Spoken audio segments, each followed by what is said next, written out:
तो हेलो दोस्तों, एक बार फिर से बहुत बहुत स्वागत है हमारे यूट्यूब चैनल आर के आई में।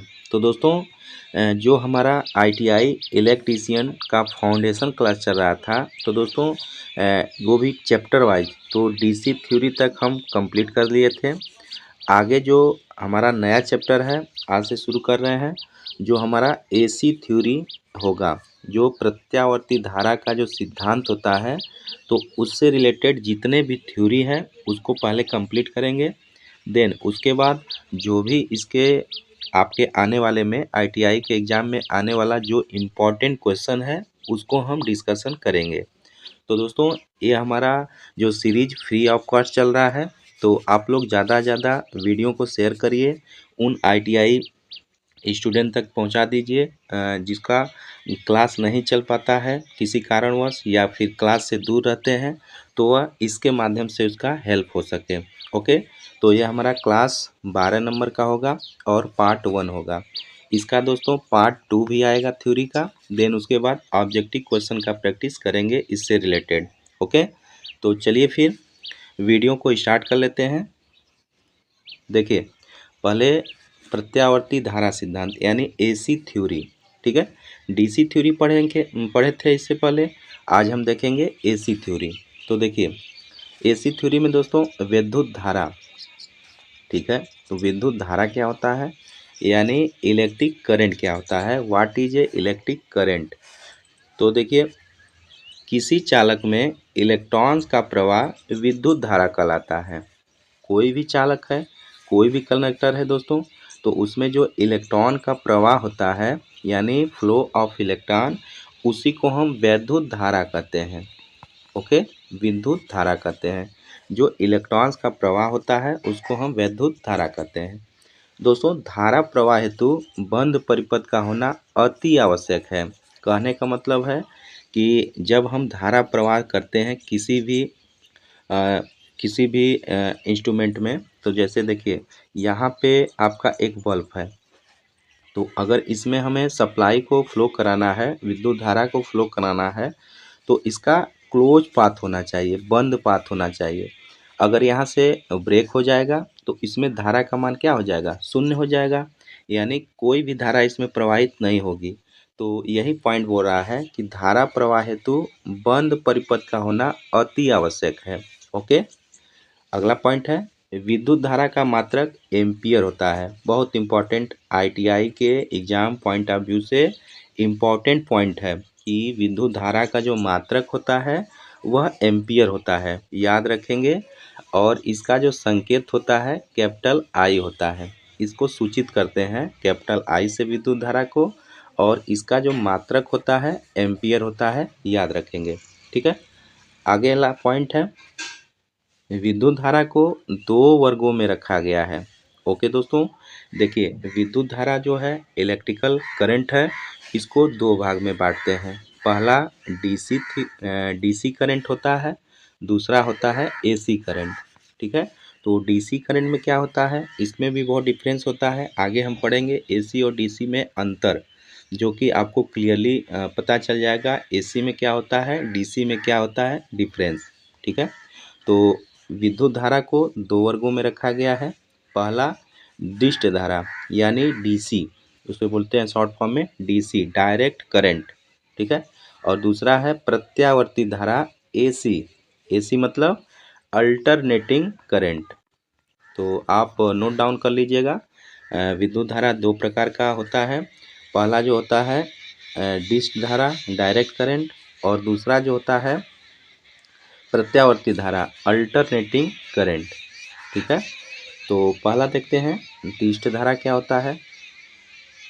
ठीक है, तो देखिए डायरेक्ट करंट जो होता है दोस्तों, जिस धारा की दिशा और मान नियत रहता है, बहुत इंपॉर्टेंट पॉइंट है, जिस धारा का मान और दिशा नियत रहता है, यानी कि यहाँ से वेव फॉर्म को अगर करेंगे तो ये क्या रहेगा, धारा का दिशा यानी आपका T है और V है, I है, तो इसके बीच में जब ग्राफ देखते हैं तो इसका दिशा और मान दोनों क्या रहेगा, कांस्टेंट रहेगा, नियत रहेगा, चेंज नहीं होगा।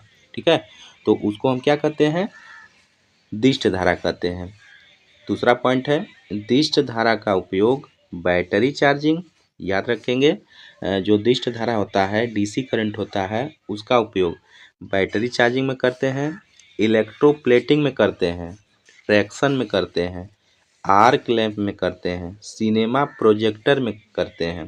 ठीक है, और इसका जो एग्जाम्पल है सेल और बैटरी है। जो दिष्ट धारा होता है दोस्त, हमारे घर में जो बैटरी होती है इन्वर्टर की, तो वह क्या होती है, वह डीसी करंट ही हमें देती है, लेकिन इन्वर्टर के द्वारा हम डीसी को एसी में कन्वर्ट करते हैं रेक्टिफायर के द्वारा, देन हमें एसी सप्लाई मिलने लगती है। ठीक है, तो 12 वोल्ट की जो बैटरी होती है वह डीसी सोर्स होती है, डीसी सोर्स हमें प्रोवाइड करती है, प्रदान करती है।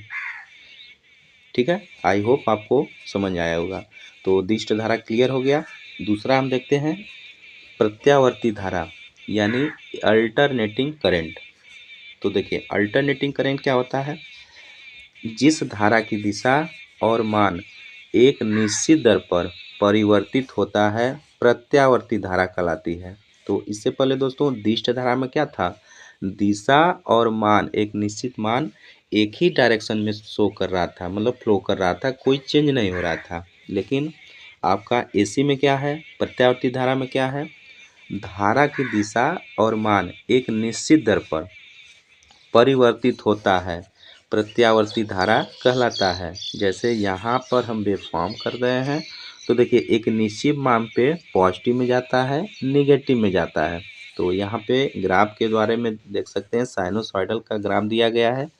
तो एक बार पॉजिटिव में है और एक बार निगेटिव में है, यानी कि नियत मान और निश्चित दर पर क्या हो रहा है, अपने दर पर वह परिवर्तित हो रहा है। ठीक है, तो उसे हम अल्टरनेटिंग करंट कहते हैं। तो फिगर में आपको sine wave, square wave, sawtooth wave आदि एसी का दिखाया गया है। तो दोस्तों आप फिगर में देख सकते हैं, यहाँ पे साइन वेव का है फिगर, यहाँ पे स्क्वायर वेव का फिगर दिया है और यहाँ पे सातूट वेव का फिगर दिया गया है। ठीक है, तो आपको ज़्यादातर ध्यान देना है साइन वेव का, ये फिगर आपको ज़्यादातर ध्यान देना है। ठीक है, साइन वेव का। तो ये एसी में बस देखने को मिलता है, डीसी में बिल्कुल नहीं देखने को मिलता है, ये बात का आप याद रखेंगे। अगला पॉइंट है डोलित यानी ऑसोलेटर होता है, जनित्र आदि द्वारा उत्पन्न की जाने वाली विद्युत धारा प्रत्यावर्ती प्रकार की होती है।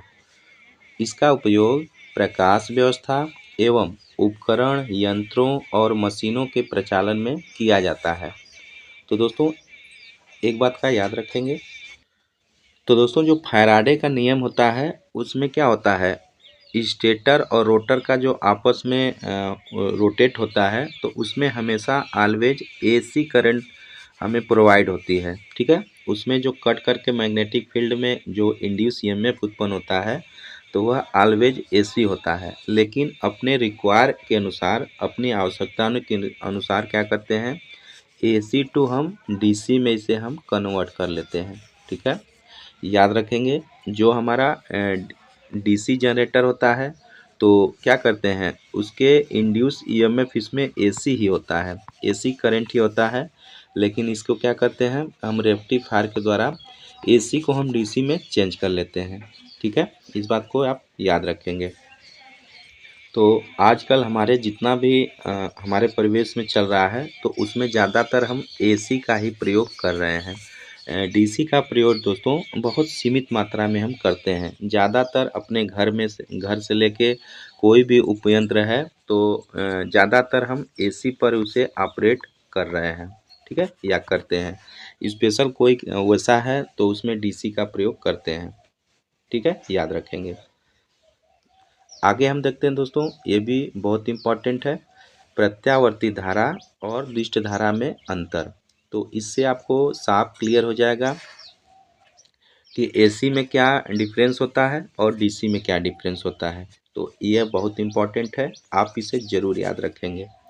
तो difference between AC and DC यानी प्रत्यावर्ती धारा और दिष्ट धारा में अंतर। तो एक तरफ अपना एसी प्रत्यावर्ती धारा है, दूसरी तरफ दिष्ट धारा है।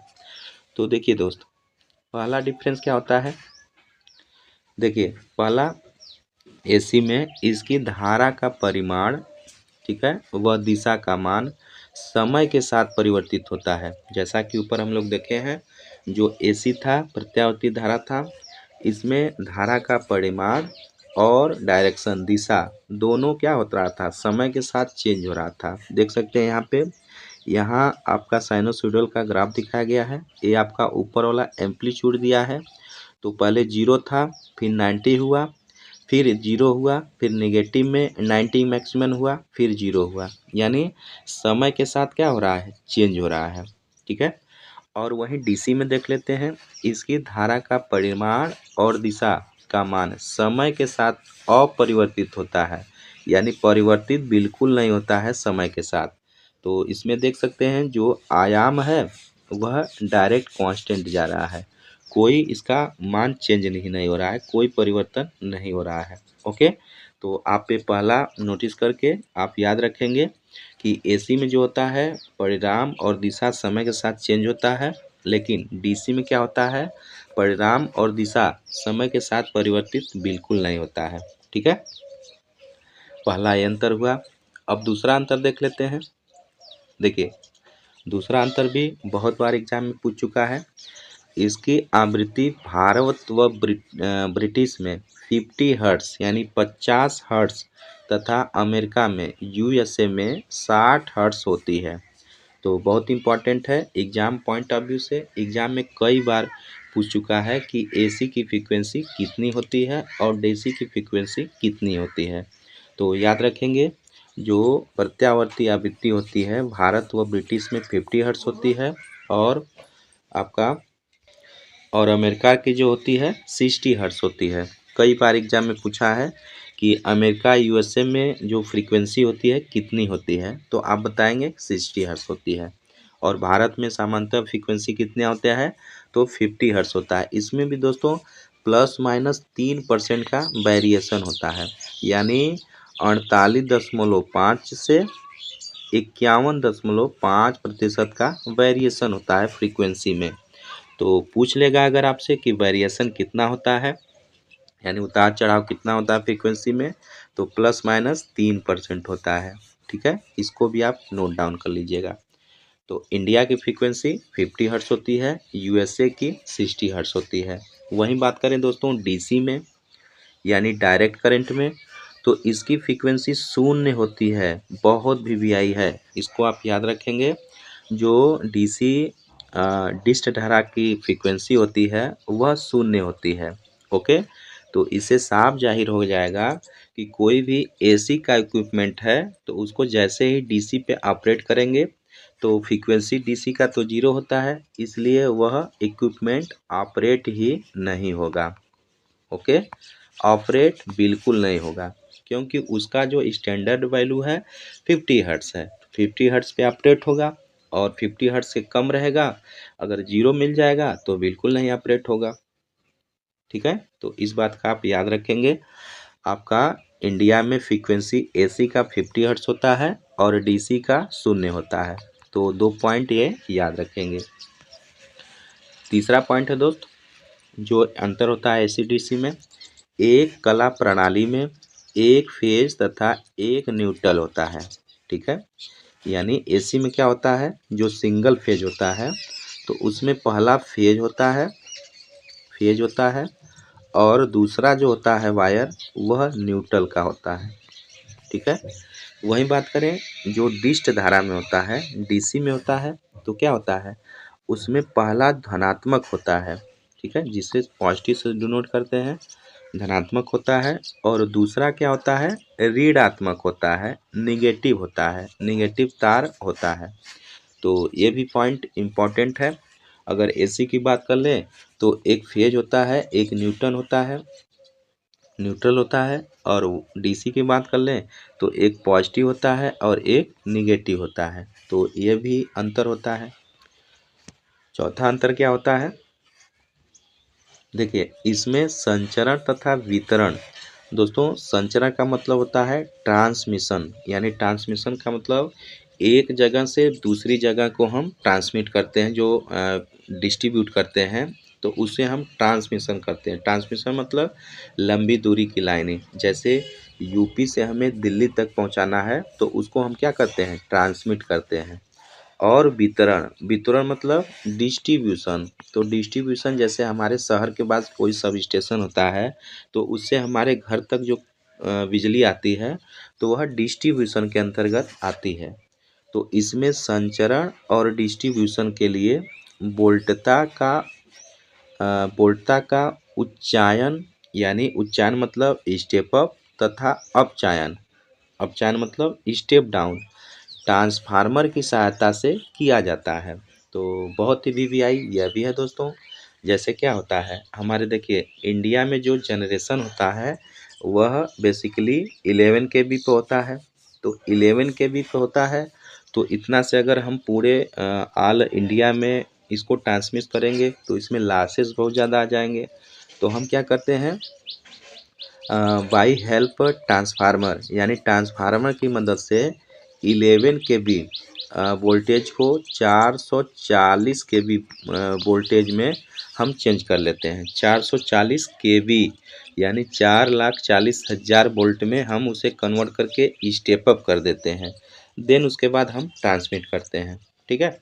तो एसी में क्या होता है कि संचरण और वितरण के लिए एक ट्रांसफार्मर का स्टेप अप और स्टेप डाउन ट्रांसफार्मर का उपयोग कर लेते हैं। उसकी सहायता से वोल्टेज को हम बढ़ा सकते हैं, घटा सकते हैं।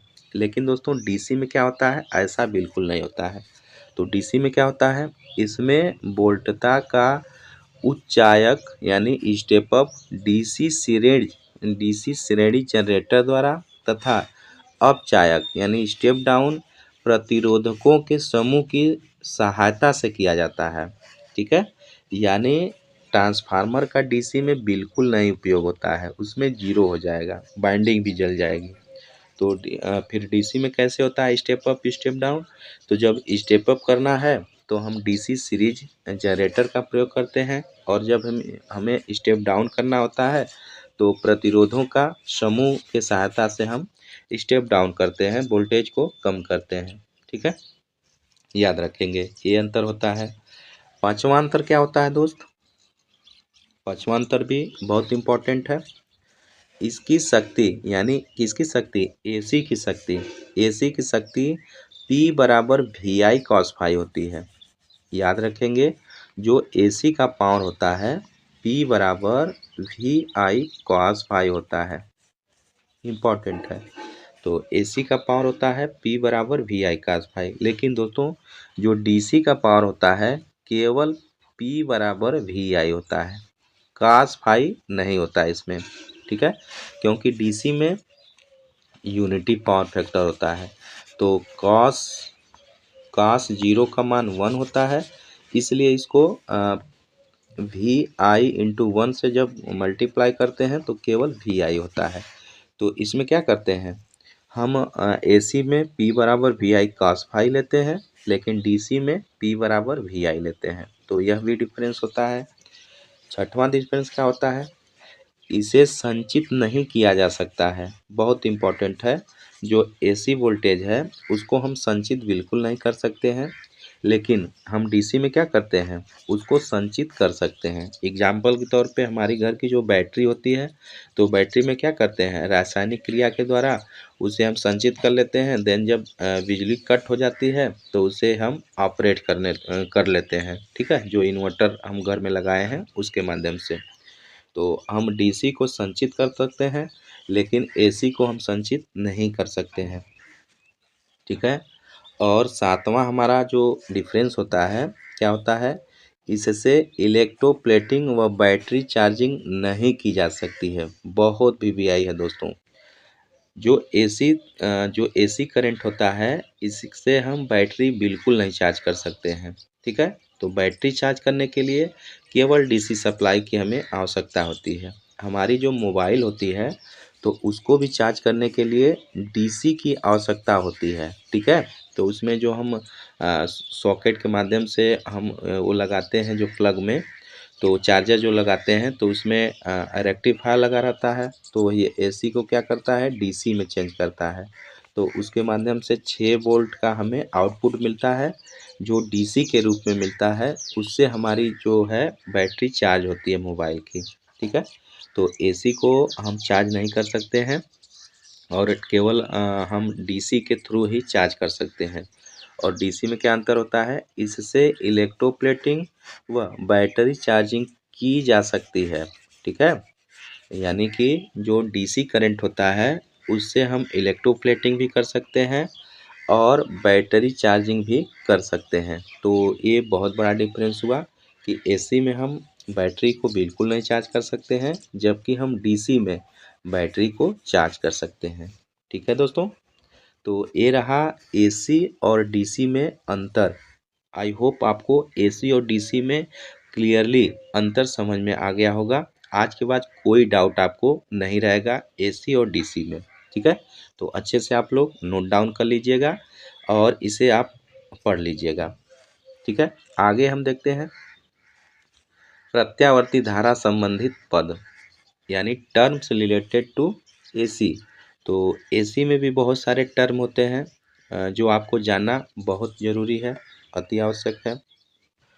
दोस्तों जो पहला टर्म है हमारा साइन वेव है, यानी जा तरंग। हिंदी में जा तरंग बोलते हैं, इंग्लिश में साइन वेव।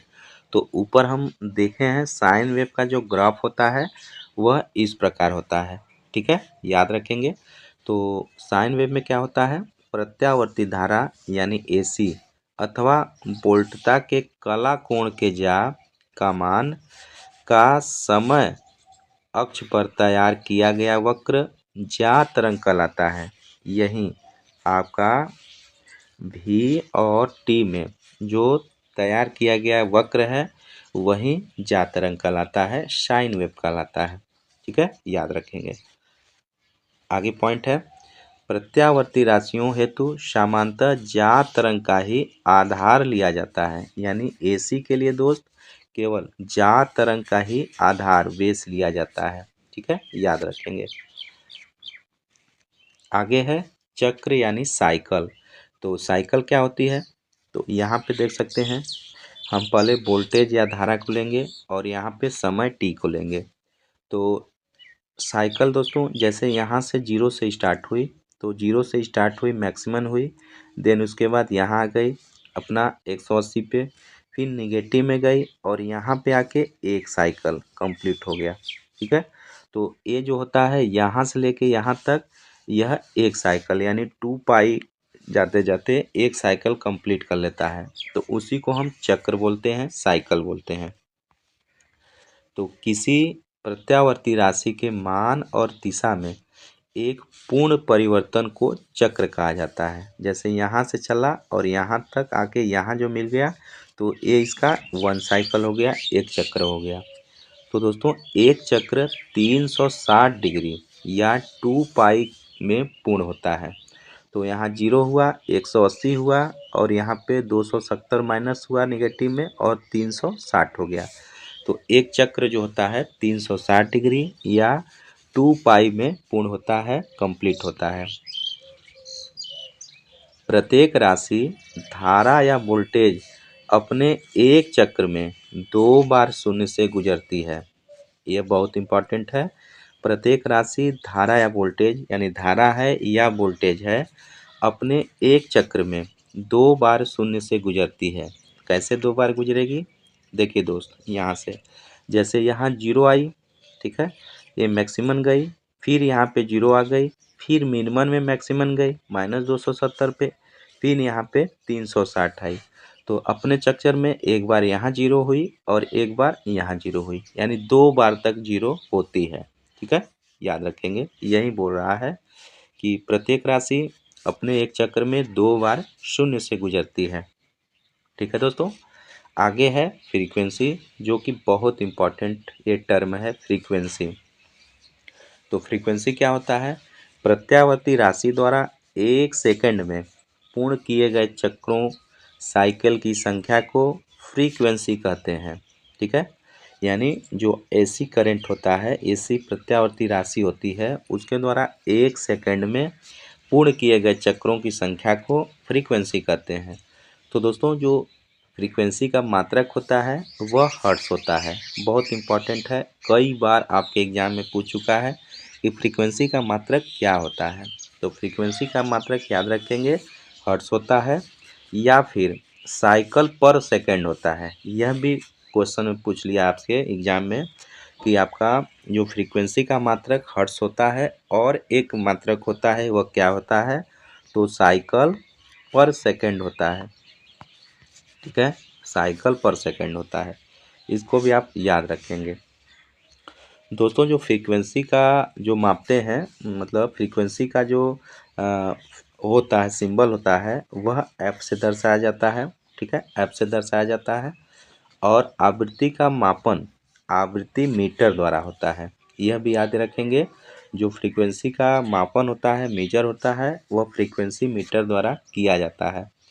तो भारत में मानक फ्रीक्वेंसी कितनी होती है, एसी डीसी वाले अंतर में हम पढ़े हैं, 50 हर्ट्ज होती है। जो भारत में मानक फ्रीक्वेंसी होती है वह बेसिकली 50 हर्ट्ज होती है।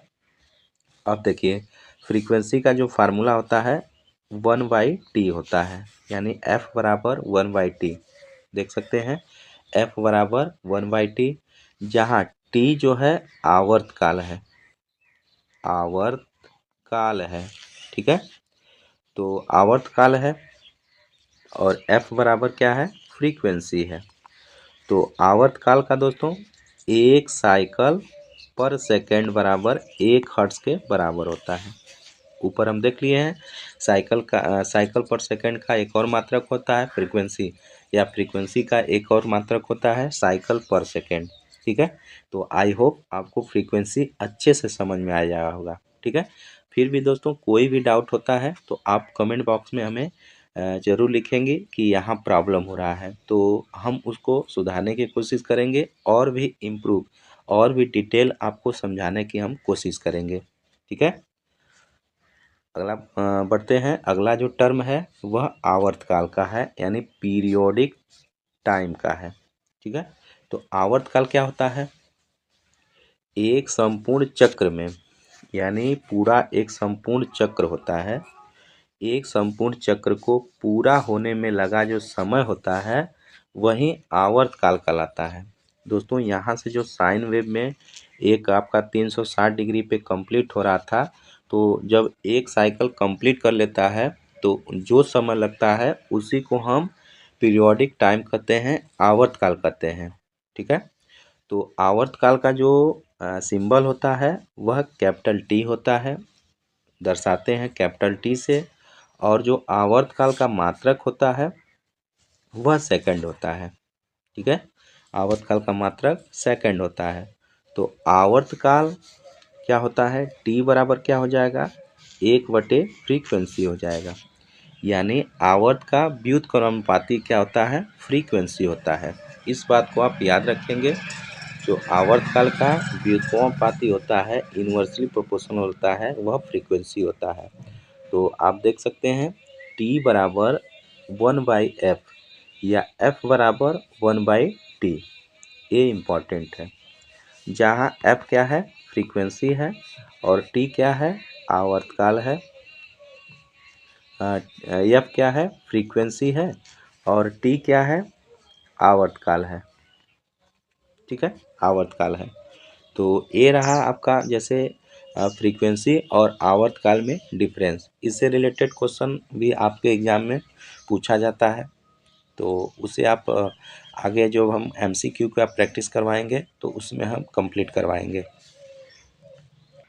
जो अगला टर्म है दोस्तों वह है एम्पलीट्यूड, यानी आयाम। तो आयाम क्या होता है, देखिए यहाँ से साइन वेव हुआ, तो यहाँ पे एक चक्कर हो गया, एक साइकिल हो गया, तो जीरो से जब उठकर मैक्सिमम मान तक जाता है, इसको हम मैक्स बोलते हैं, यानी मैक्सिमम मान पीक मान होता है।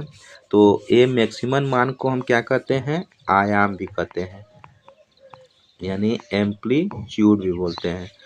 तो क्या होगा, यहाँ पे मैक्सिमम मान होगा पॉजिटिव में, यानी आयाम जो होगा मैक्सिमम मान क्यों कहते हैं, तो मैक्सिमम मान पॉजिटिव में यहाँ पे हुआ, और एक नेगेटिव में भी आपका मैक्सिमम मान होता है। तो मैक्सिमम मान दो बार होता है एक साइकिल में, एक पॉजिटिव में मैक्सिमम होता है और एक नेगेटिव में भी मैक्सिमम होता है। ठीक है, याद रखेंगे। तो यही है प्रत्यावर्ती विद्युत धारा अथवा वोल्टा का धन अथवा ऋण दिशा में, यानी यही पॉजिटिव और नेगेटिव में धन अथवा ऋण दिशा में अपने अक्ष से अधिकतम मान तक की दूरी आयाम कहलाती है। यही जो मैक्सिमम मान है यही आपका एक बार पॉजिटिव में आयाम हुआ और एक बार नेगेटिव में आयाम हुआ। ठीक है, तो यही आयाम होता है दोस्तों कि एक पॉजिटिव में मैक्सिमम मान होता है और एक नेगेटिव में मैक्सिमम मान होता है, यही आयाम कहलाता है। ठीक है, याद रखेंगे। आगे है पीक वैल्यू यानी शिखर मान। तो शिखर मान भी उसी रिलेटेड है। यहाँ पे आप देख सकते हैं, यहाँ एक साइकिल कंप्लीट हुआ तो धनात्मक शिखर मान हुआ यहाँ पे। तो इसको हम क्या कहते हैं, ये शिखर से शिखर मान यानी पीक टू पीक वैल्यू हुआ। ये मैक्सिमम में एक बार हुआ, एक बार नेगेटिव में मैक्सिमम हुआ, ऋणात्मक में शिखर मान हुआ और धनात्मक में शिखर मान हुआ। तो इन दोनों के बीच की जो दूरी होती है इसे हम पीक टू पीक वैल्यू कहते हैं, पीक टू पीक वैल्यू कहते हैं। ठीक है, ऐसे आपका जो शिखर मान होता है वह आयाम के बराबर होता है। ठीक है, यहाँ पे देख सकते हैं, यहाँ जो मैक्सिमम मान है ये आपका धनात्मक शिखर मान हुआ यानी पॉजिटिव पीक वैल्यू हुआ, और एक बार नेगेटिव में आपका पीक वैल्यू होगा। ठीक है, तो एक बार पॉजिटिव में पीक वैल्यू हुआ और एक बार नेगेटिव में पीक वैल्यू हुआ। दोस्तों यह जो कंसेप्ट होता है थोड़ा क्या होता है, लेंदी होता है, लेकिन आप लोग समझने की कोशिश करिएगा। फिर भी आपको कोई भी प्रॉब्लम होता है तो आप हमें कमेंट ज़रूर करिएगा। ठीक है, हम अच्छे से और समझाने का प्रयास करेंगे। तो दोस्तों यहाँ पे जो शिखर मान धनात्मक हुआ, एक धनात्मक शिखर मान हुआ एक साइकिल में और एक नेगेटिव शिखर मान हुआ। अब इन दोनों धनात्मक और ऋणात्मक के जो बीच की जो दूरी होती है उसे हम क्या कहते हैं, पीक टू पीक वैल्यू। ठीक है, इसे हम क्या कहते हैं, पीक टू पीक वैल्यू। बाकी सेम वही है, तो याद रखेंगे पीक वैल्यू या एम्पलीट्यूड एक ही होता है। यहाँ पे देख सकते हैं, प्रत्यावर्ती राशि में धनात्मक तथा ऋणात्मक दिशा में अधिकतम मान ही उसका शिखर मान कहलाता है।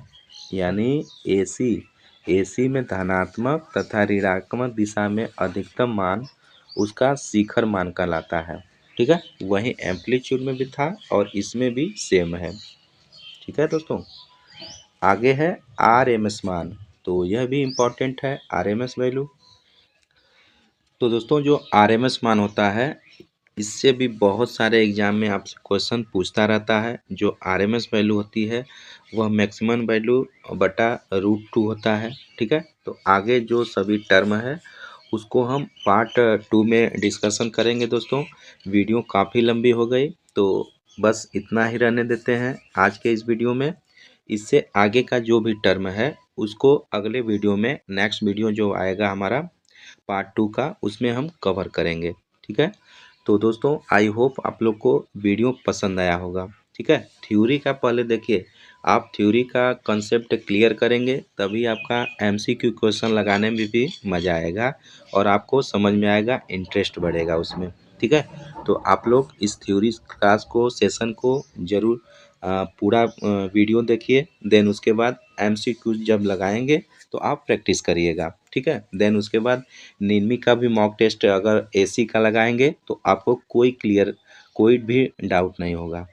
ठीक है दोस्तों, तो मिलते हैं इसके पार्ट 2 में। तब तक के लिए नमस्कार।